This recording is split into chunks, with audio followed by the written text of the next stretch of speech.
Hello guys, welcome back to the channel. Today's video we're going to be checking out the trailer for the debut.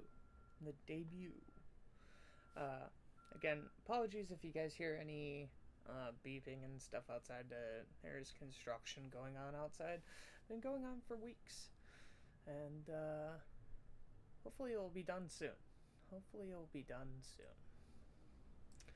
Nonetheless, cheers. Let's get into the trailer. Alright, let's get it. The debut.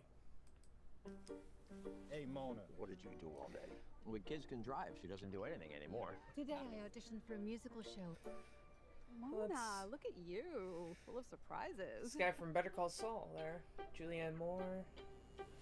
A24. What's your story? I don't think we've seen you before. I think I saw this was a Jesse Eisenberg film. Since church choir. We're auditioning for Jerry. Who's Jerry? Basically the biggest name in New Paul Jersey Giamatti? theater. He's brilliant, but he's not here to be your friend. Hi, Jerry. Mocha, no milk when you have it. Mona Friedman, That's me. you're up. Whenever you're ready. Mona, Yes?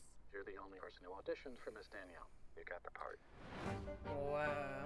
Okay. Jerry is gonna test you Interesting. and push you and drag you through the mud. No one move. Mona, look at me and say your line 3 times in a row. Feels like and don't blink. Whiplash, but Can I for blink first actors. before we start? No, go. Everyone can take the rest of the day off, except for Mona. Every single thing you are doing is not working. Hi, Miss Danielle. Thanks for coming by on such short notice. What seems to be the problem, Barnaby? Sorry, is that It's what's gonna do it? Gary and Mocha. It's too late for that. Of course. it's something kind of funny about seeing the baggage that you've been holding director, your like, whole life. Honey, right did you in the make dinner? trailer. It's just kind of interesting. Use Oh. it. I'll need my tool belt and a mocha, no milk.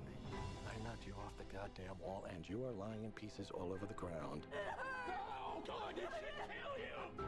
But we are gonna put Humpty Dumpty back together again. And Mona, when we do that, you are gonna be dynamite, baby. Yeah, I imagine What if this the mask movie's is Miss got to be Danielle good feel with like? Julianne Moore I could do and anything. I could say Paul anything. Giamatti. You know, I used to be an Do actor. definitely look forward to When I checking saw this you up out. there, I just thought, I wish that was me. Opening night. When the lights are on me, I'm gonna shine. Huh. Wonder if it's just like a whole build up for that one show right at the end. That actually was quite promising. I look forward to this more so than I do, say, the movie from yesterday and everything. And like, I don't know, more so like it just feels kind of like on the real side of things. Like there's like the, you know, like you can sense the like hopeful bits in the movie, but yet like what is definitely probably going to be like the tear down moments at the same time. You know, you got to like knock yourself down to like pick yourself back up, you know. And I feel like that's probably going to end up being one of the things that happened in this movie. It had a lot of like DNA similar to like Whiplash, in my opinion. Like just the mentor mentee type of thing, and it's interesting having that with like, you know, like Paul Giamatti and whatnot. Like I didn't like fully see the character in like, that might be my own fault because I'm associating with Whiplash and whatnot, and like obviously this guy's gonna be in like a whole different ballpark in terms of like what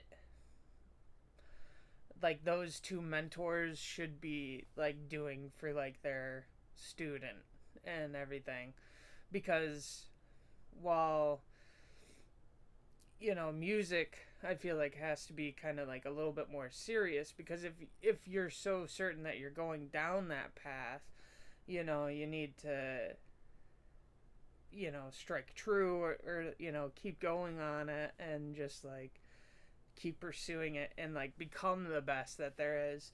Whereas I feel like acting and stuff, there's nuances to all different ways of life, right? You can learn and like breathe, you know, differently, or like, you know, express yourself differently and need to know how to express yourself in those different ways and things like that. So I feel like the two acting, or like, you know, the two teaching styles are going to be different with the two characters, even though at core it's someone that's, you know, a teacher that's going to, you know, have to teach you, you know, a life-altering lesson in some way, shape, or form, to the degree that, you know, a movie's gonna do it, right? But I thought that this trailer was interesting, for sure. I don't know, and like, it's such a hard thing in the indie scene to like know which movies are like the right ones to go see in theaters and whatnot, but this is definitely one of those ones pushing that barrier for me. Because like, I love A24, I love, you know, like all those movies, Blumhouse, all, you know, all those like little side like indie company type things, and I do love those companies. End of the day, the big budget movies are the ones that I am probably gonna end up going to go see at the theaters. Just unfortunate. But yeah, those big budget movies are what's gonna probably gain my ticket, more than likely, unfortunately. But I do love to show out when I can for indie films and stuff like that, because like I go see movies when I can, you know, like In a Violent Nature, went and saw that as like a indie horror film, because like I could see the vision in the project and everything, and I wanted to support, you know, a more so a unique vision than just another rendition of just something that we've seen already, kind of thing. And especially after ending up seeing like where, I know this is becoming like a random rant, but like after seeing how much like time and effort was put in, and like they had to do like a second shooting and everything for that movie, I definitely was glad that I went and saw it, because that was like, and it feels good when you go see like an indie director or whatever, like you had so much like hope that it was just gonna be good or do good or whatever, and like you go see it. I felt that way with Obsession. I know I mentioned that once before, but Obsession was definitely one of those ones. It was coming out on my birthday, and I knew I had to go see it. Like, the concept like drew me right in, and I loved it, and I by far do not regret going to go see the movie. I do not regret trying to hype it up before I went to go see the movie, and I still won't regret hyping it up now. Like, it was such a good movie. Like, for the horror scene, it was what I look for personally. I was on edge and everything. It was a nice little, you know, twist up of a familiar thing. I know this became a random rant about indie movies,